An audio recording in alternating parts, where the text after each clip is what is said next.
inflict any. I have plenty to say, but I will not inflict any opening comments on you. All right. Can I just start with something which I think you're going to dispatch with pretty quickly? But this guy who's been charged in the apparent assassination attempt of former President Trump over the weekend, did he ever come to the State Department's attention when he was in Kyiv advocating on behalf of both the Ukraine and on behalf of Afghan citizens? And when I say come to attention, did he register with the embassy while he was there, as you ask or suggest that people should do, or did people bring him to your attention, or did he make any contact with embassy officials? Yeah, I'll have to go back and check the answer whether he registered, whether he had any contact with the embassy officials. I'm not aware either in either case. Obviously, we do ask people to register. Sometimes embassies are aware of people traveling inside a country, especially if those people are doing media interviews and otherwise being high profile, even if they don't register with the department. But I'll have to go back and check and see. So you don't know the answer to I don't. I can check. Okay. Thanks. Can you go to Lebanon? Sure.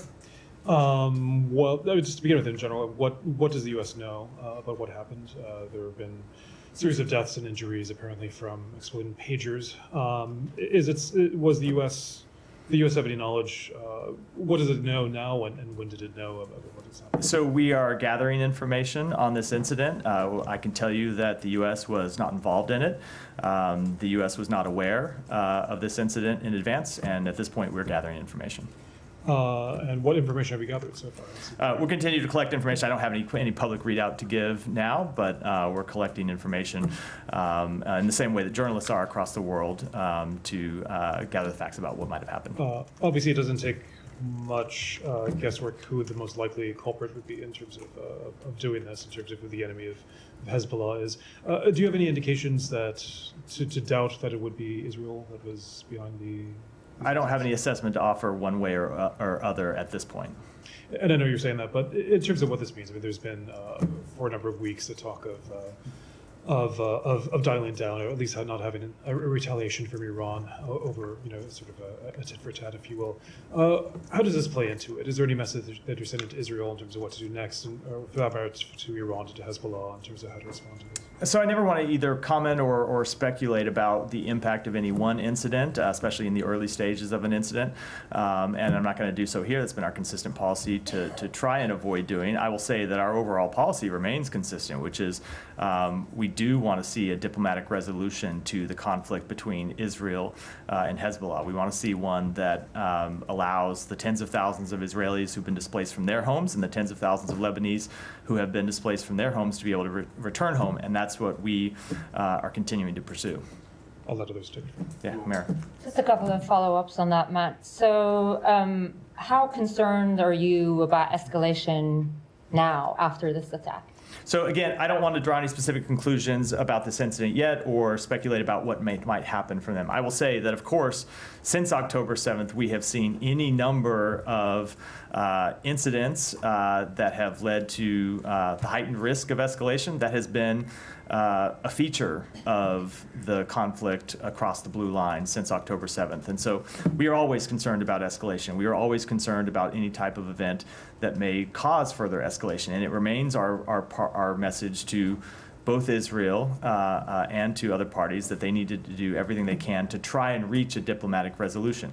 That said, we go back to the fundamental, I know people get tired of hearing me say this, we go back to the fundamental issue we face here, which is very, very difficult to get a diplomatic resolution in the north absent a resolution to the conflict in Gaza, absent a ceasefire in Gaza, which is why we continue to push for that ceasefire, because we think it'll help make it much easier to reach a resolution. So how do you see this incident impact the Gaza ceasefire talks then? I think it's too early to say. Look, this is an incident that just occurred in the past few hours.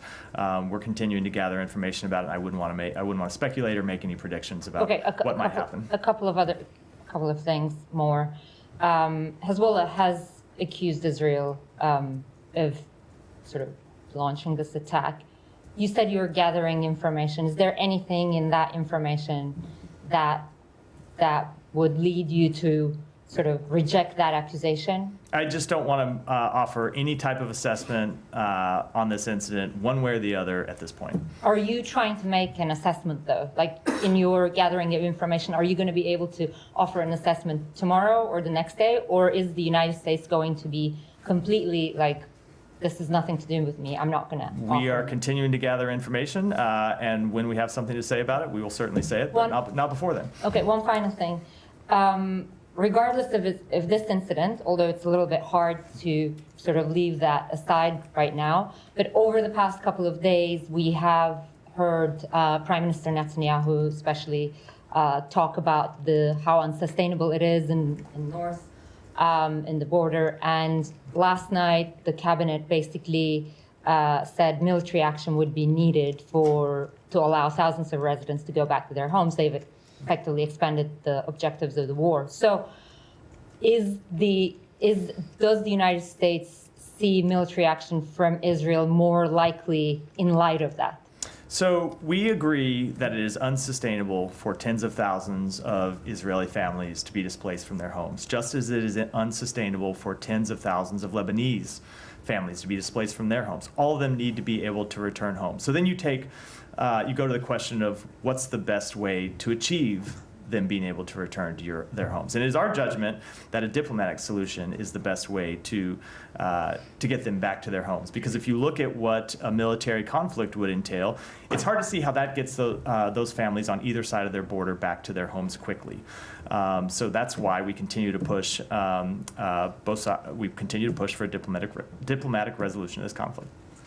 Follow up on that. Yeah, go ahead. Can I follow up that? You say you're gathering information. How are you gathering that information? Do you expect to have an independent U.S. assessment to follow on Humera's question? So I don't want to prejudge what we'll say in the days to come. I can tell you what we're doing right now is gathering information through all of the ways in which we usually gather information. And have you been in touch with any Lebanese or Israeli officials? I can't read out every contact that we've had in the last couple of hours. It's only been a couple of hours since this incident happened, but of course we're gathering information through diplomatic channels as well as other channels about this incident. There are reports that the Iranian ambassador to Lebanon was also injured in this attack incident. Are you concerned about Iran taking advantage of this to also So we've seen those reports. Have I you think seen any indications that they First plan of all, to? apologies for interrupting in the middle of the question.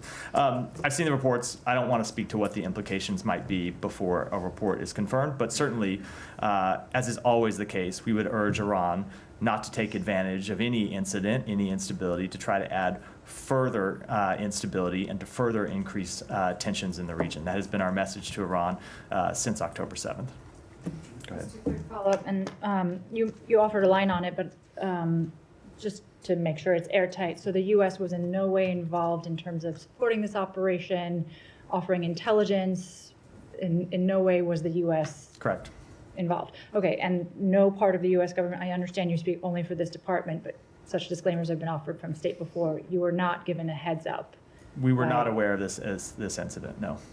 Okay, on ceasefire talks, is the expectation still that a renewed bridging proposal is expected to arrive this week? So I have not put a timetable on that. I think I was asked about this a number of times yesterday. I said I'm not going to put a timetable on when we might put forward a further proposal. We are engaged with, we continue to be engaged with the other two mediators in the conflict, Egypt and Qatar. The secretary is on his way to Egypt right now. We'll be meeting with Egyptian officials about a number of things, but squarely on the agenda is how we get a proposal that we think would secure agreement from both parties. I don't want to put a timetable on when we would put that proposal forward, because ultimately we want a proposal that's going to get to yes, and it's very important that we, as you've heard the secretary say, stop the haggling back and forth. And so when we present a proposal, we want to know it's going to get to yes, and that's the work that we're doing with our Egyptian and Qatari partners this week. Are the Qataris involved? Because I understand that the secretary is in Cairo specifically speaking on discrete topics with the Egyptians, but are the Qataris and Israelis going to be looped in as part of these discussions? We are. So the secretaries in Egypt having bilateral meetings with Egypt, right. But we continue to discuss on a daily basis this process with the Qataris, as well as in a different format with the Israelis. The Israelis are obviously not a mediator, so we don't have the same types of discussions with them as we do with Egypt and Qatar, but we do continue to have discussions about this with all of those parties. I have one more on Ukraine for later. Yeah, Hiba, go ahead. I'll come to you, Sai. I know that you don't want to comment on what's happening, but till now, the figures, we don't know the accurate figures of what happened in Lebanon. Some are talking about 3,000, 4,000. We have civilians, and there also the Iranian ambassador, also sons of members of parliament from Hezbollah blocs. The question, do you think that this is a legitimate target for any party to do that, whether it's Israel or someone else? Because there are Hezbollah targets in this, if it's attack or incident or whatever you want to call it. So let me not comment with respect to this specific incident in answering the question, only because there are a lot of reports out that in many cases are not yet confirmed. And as you well know, sometimes in the early hours, the reporting you see in the early hours tends to be somewhat off the mark. It gets supplemented with additional facts as time goes on. So I will just say what we believe are legitimate targets and what are not legitimate targets. Obviously, we believe that civilians are not legitimate targets for any type of operation, and that no country should be targeting civilians. No country nor organization should be targeting civilians. Members of a terrorist organization are legitimate targets for countries to launch operations against. And those are the principles that we hold ourselves to, and those are the principles we expect other countries to uphold in their operations. Okay, Matt, and you were also saying that it's hard to achieve a diplomatic solution on the northern front between Hezbollah and Israel unless we have a ceasefire in Gaza. This would be more helpful. Also, Hezbollah is saying the same, but the Israeli wants to change the situation, the current situation. They don't want to go to October 6th. They want to change the current situation, not the same way it was before October 7th. Do you support that? So what do you mean, in what way do you mean they want to change the situation? In what way? They don't want Hezbollah fighters on the borders. They want a buffer zone. Are you able to achieve that? So we do want to see Hezbollah fighters withdraw from the border and agree to the parameters of the UN Security Council resolution that was passed some time ago, which they have been in violation of. So we do want to see that. That is absolutely true and has been our policy for some time. And I would just note that with respect to one of the reasons it's so hard to get a diplomatic resolution without calm in Gaza is that's what we've heard the head of Hezbollah say many times, right? He has made clear that as long as the conflict in Gaza continues, they're going to continue to launch missiles and rockets and drones across the border at Israeli villages, Israeli towns, and so that is the impediment that we face, and we very clearly take him at face value, given the actions that Hezbollah has shown to be true over the past 11 months. It doesn't change what we have to do and what we're trying to do, and we'll continue to stay focused on. One more question on this, but the Israeli argument is that we cannot. If we keep the situation as it was on October 6th. We cannot prevent another October 7 from the northern borders. Do you believe this is an accurate assessment by them? So certainly we want to see a long-term resolution to the security situation that Israel faces in the north of Israel, and we want to see a long-term solution to the insecurity that civilians in southern Lebanon have faced. And so you look at this in stages, right? The first thing that we want to get is a ceasefire in Gaza. You heard me talking about that for the last few minutes because we think that would allow us to unlock a diplomatic resolution across the blue line. We would like to see, as part of that diplomatic resolution, a cessation of hostilities. And then ultimately, we would like to see some kind of long-term diplomatic resolution like those that have been reached in the past and at times have broken down.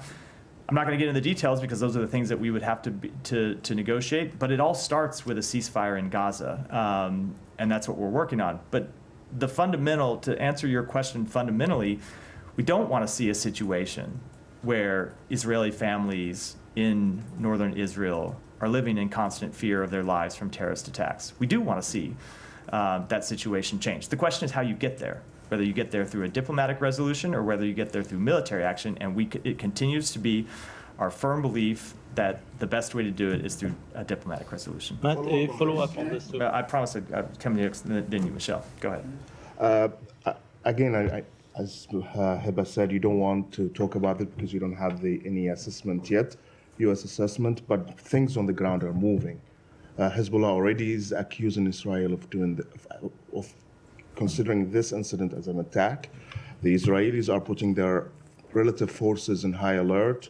There are some reports that Israel will declare soon that the Northern Front is the main front in this war.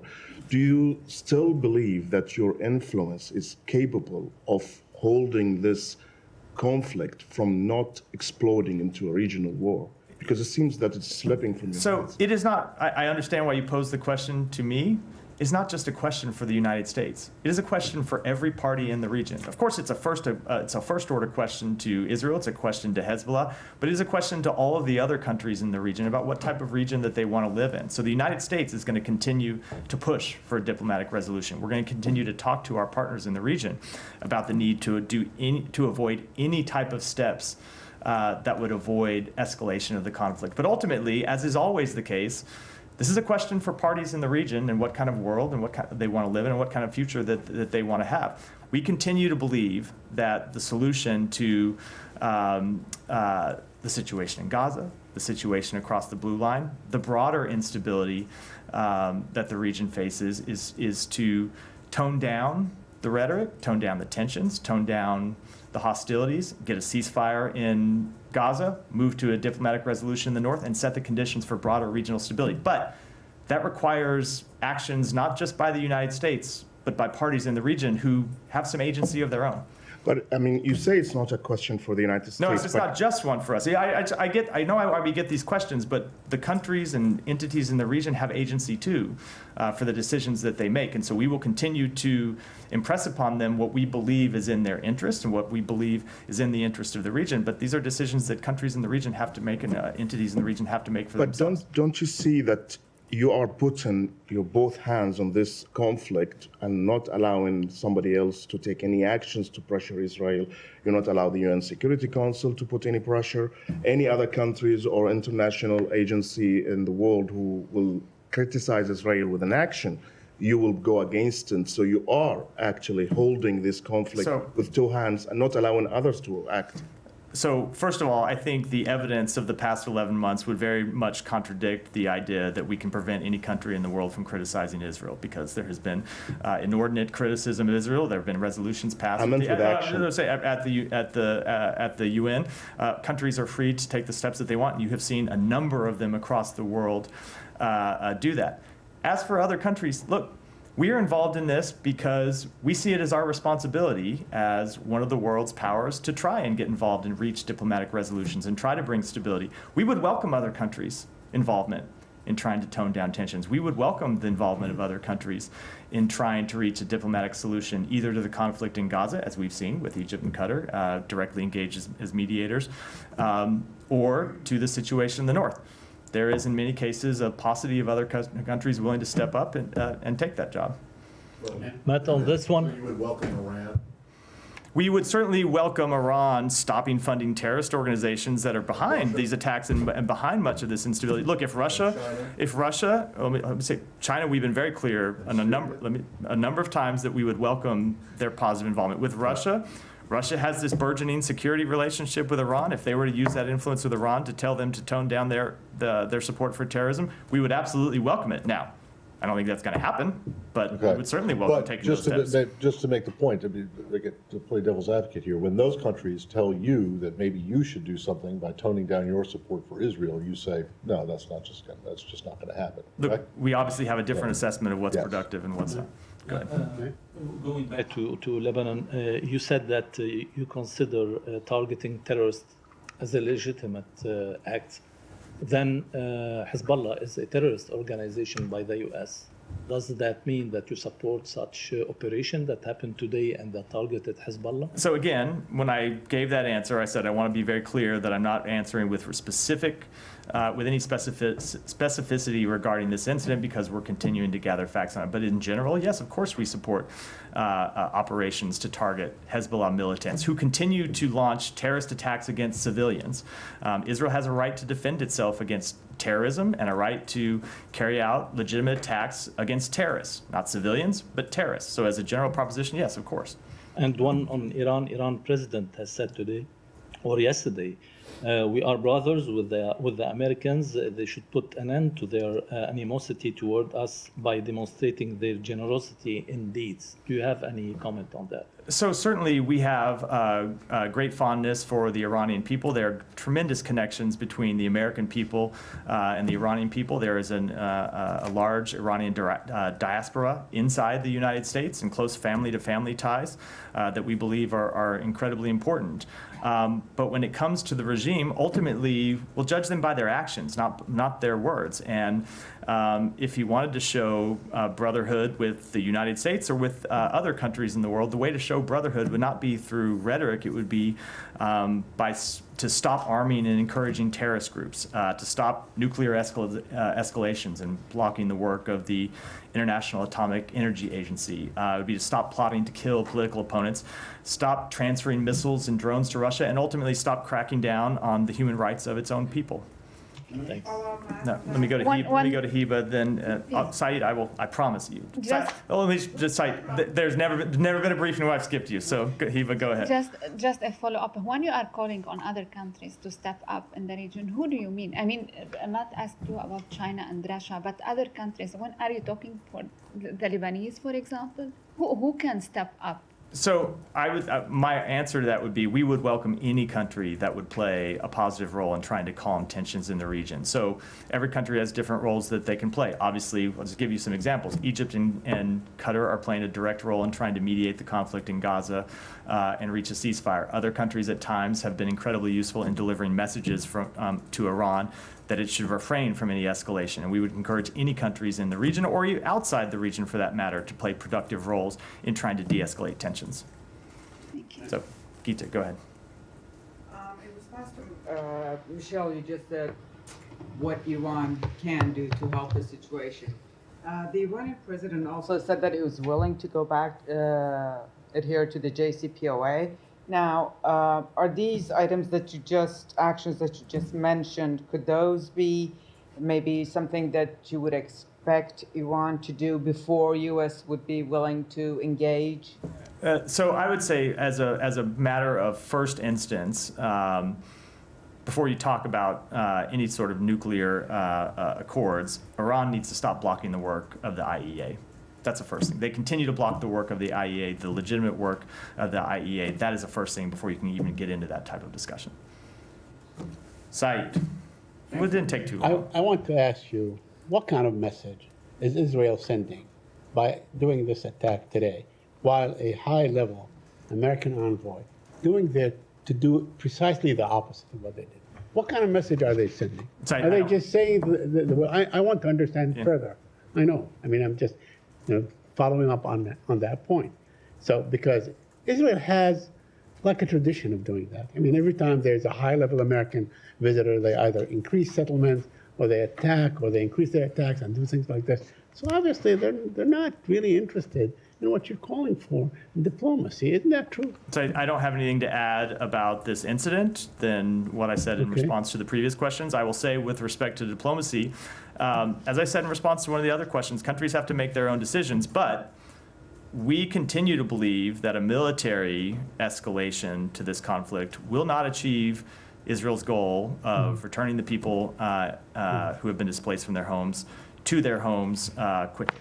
No, I mean, I just want, I'm talking about not the incident itself, but the pattern in which Israel has been, basically well known for over many, many years. I mean, we all remember when President Biden was vice president, he went there for the first time, and they had this, announcement of settlement and so on. There is, sort of a tradition. Okay, so let me take you back to the legitimacy of targets and so on.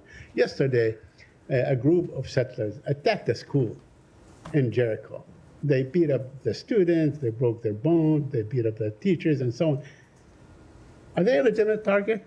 Should they be a legitimate target by the same kind of definition in which you have defined the other targets? Are civilians who the settlers attacking legitimate targets? Absolutely not. No, I am saying the settlers who have attacked the civilians. The settlers should be. Should the settlers be a legitimate target? The settlers should be held accountable through law enforcement means. Not through any type of extrajudicial process or military process, they should be held account by law enforcement, which is what we would say about any type of violent attacks on individuals, that the law enforcement ought to hold them accountable to the full extent of the law.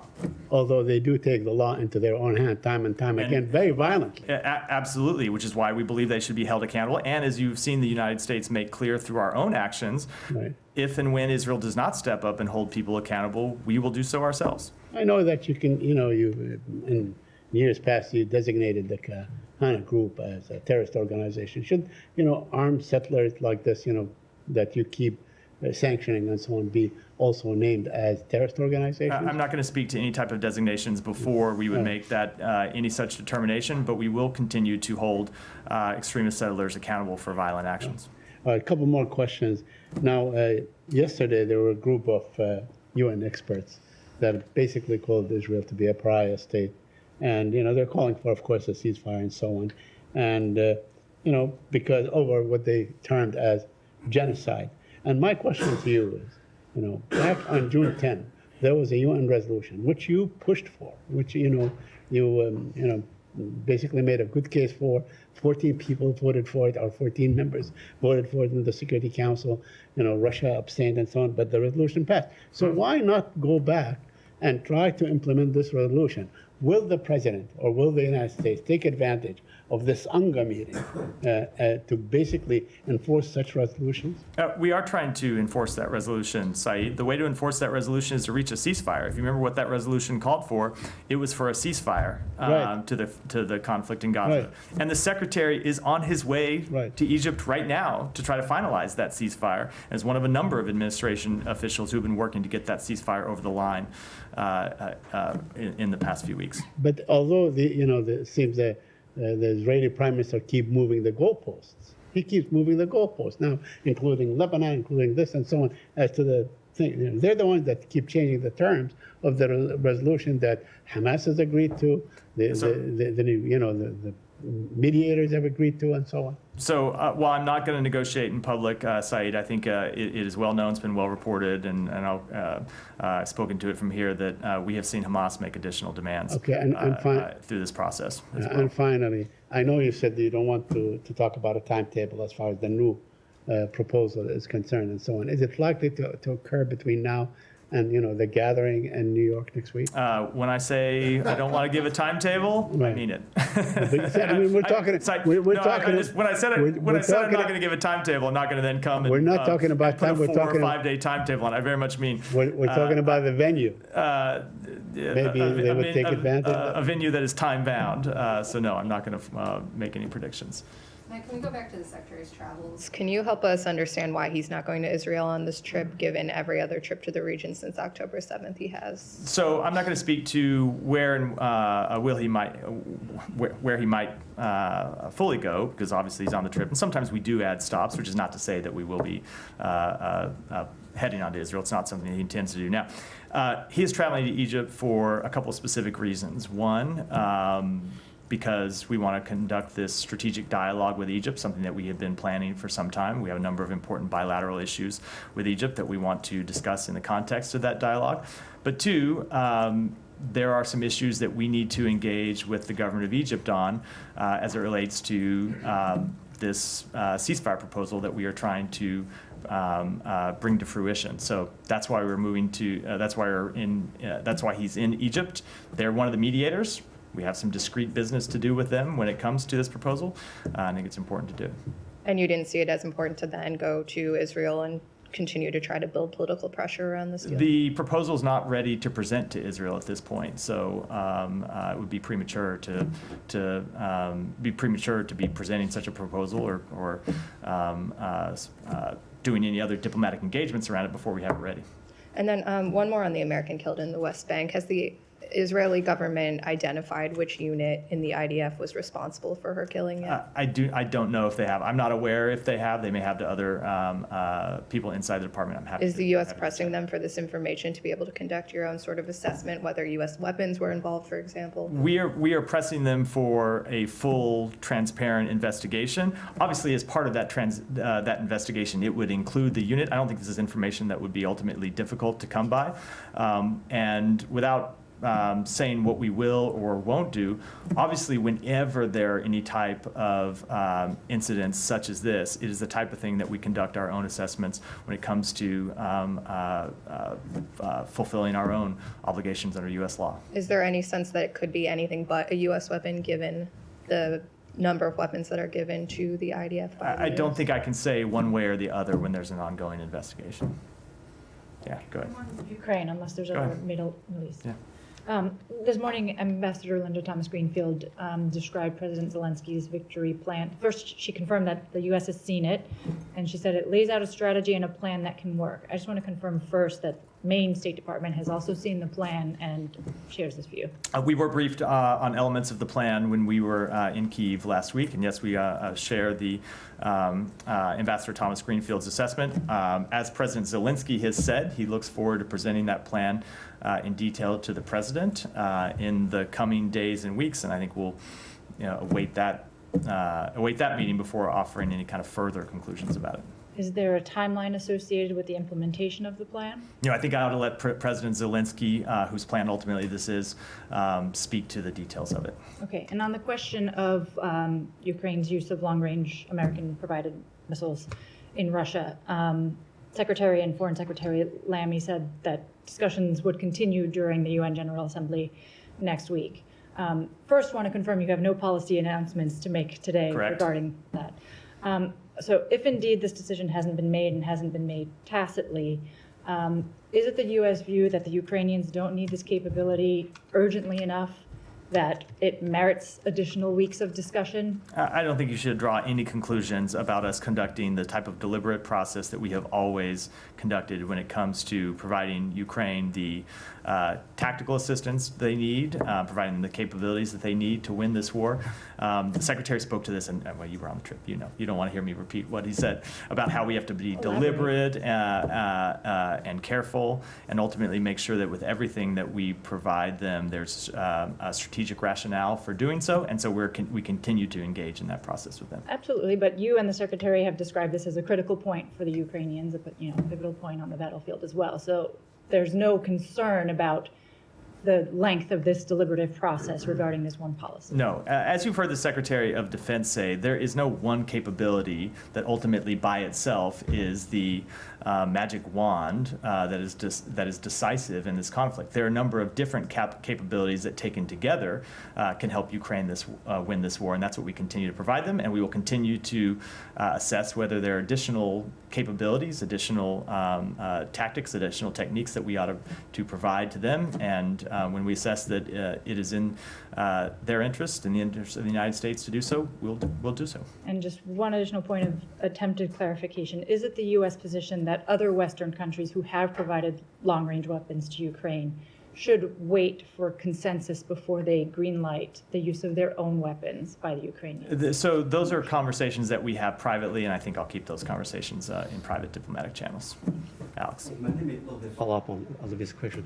The announcement and decision. So you don't have announcement to make, but that doesn't mean that there is no decision. I just don't have any announcement about change in policy. Have you guys turned down Ukraine's request on? I don't have any further. I don't have anything further to say. These are things that, that we discussed directly with our Ukrainian counterparts, and we'll continue to do so. But the Secretary said in Kyiv, and also you repeated yesterday, that you guys want Ukraine to win. How do you expect them to win with one hand tied behind? We expect them to win by continuing to provide them the billions of dollars in security assistance that we have provided them since the outset of this conflict, the type of security assistance that, along with brave Ukrainian fighting, has led them to recapture a majority of the territory that they lost to Ukraine in the early days of the war. Lost to Russia, excuse me, thank you, Matt. That they lost to Russia in the early days of the war, the capabilities that have led them to win the battles of Kyiv and Kharkiv and Kherson, and have led them to push Russia back from the Black Sea.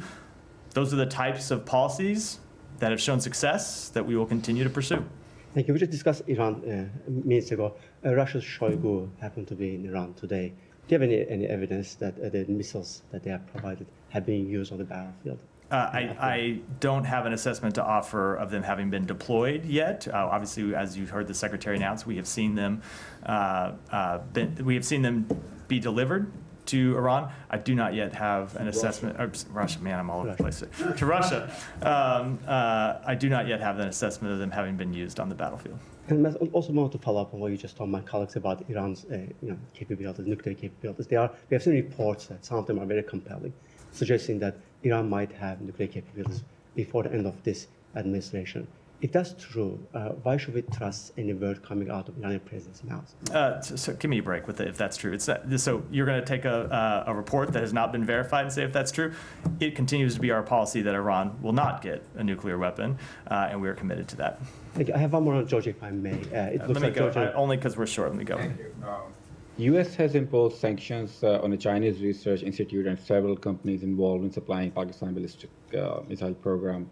And this is not the first time such sanctions have been imposed. What are the real reasons and concerns?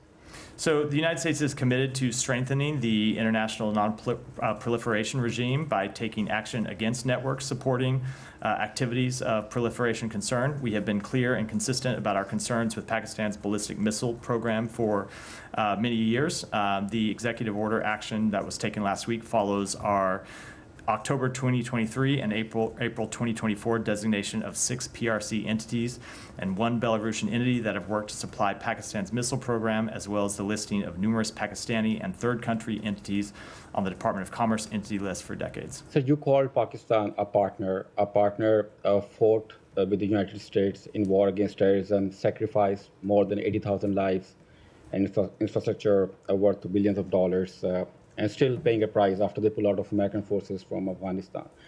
And in return, it gets sanctions on its ballistic missile program, which is very essential for its defense capabilities. And these are the thoughts of the foreign ministry when I spoke with them this morning. Yeah. And they also said that Pakistan considers this action biased and politically motivated. What is your thought on that? So Pakistan has been a long-term partner of ours, and I think what this action shows is that there continue to be places where we have disagreement, and when we have disagreements, we won't hesitate to act on those to protect America's interests.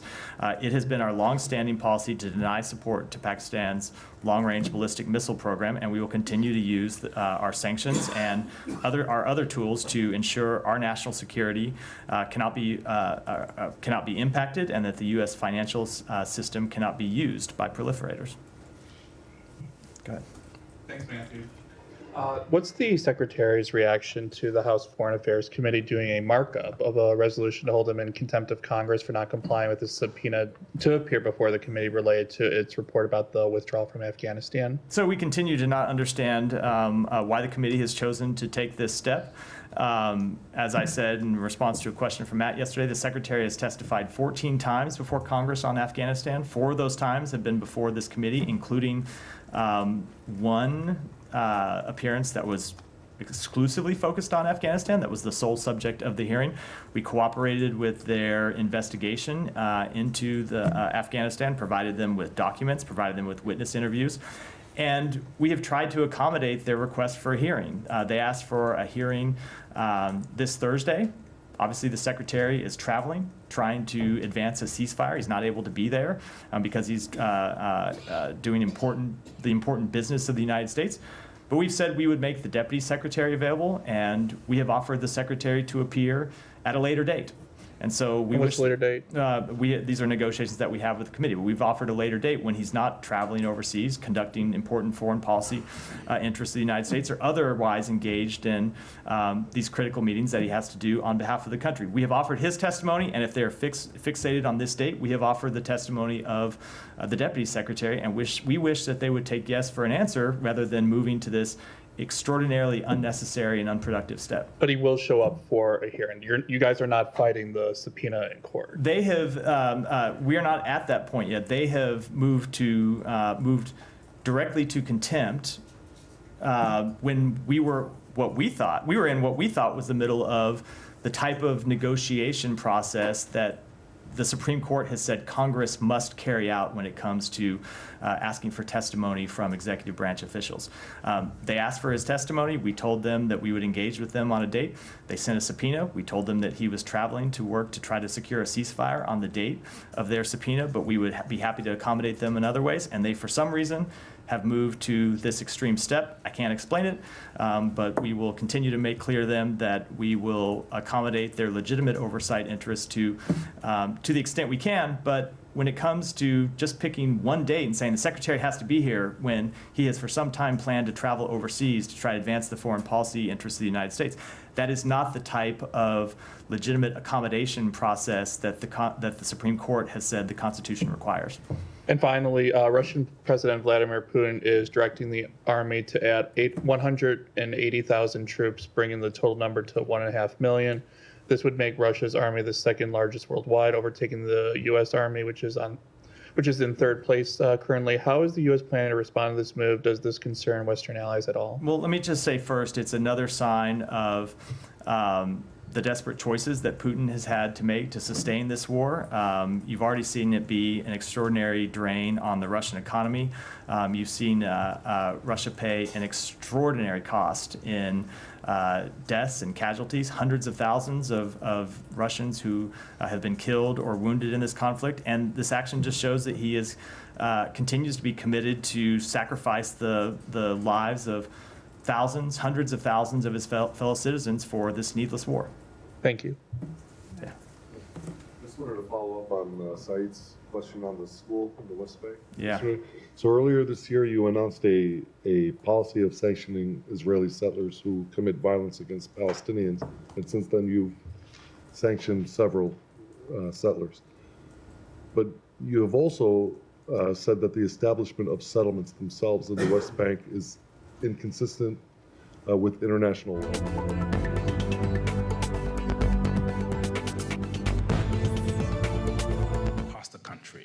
Say is their number one concern, and that's the economy. A question that has been asked of you and everybody that's on the Democratic side is whether or not voters are better off now than they were 4 years ago. Are they better off now than they were 4 years ago? So when we came into, well, first of all, let me just say, it is good to be with the National Association of Black Journalists, and I thank you for the work you do and that your members do every day. It is very important that we ensure that this organization and your members always have the resources and the platform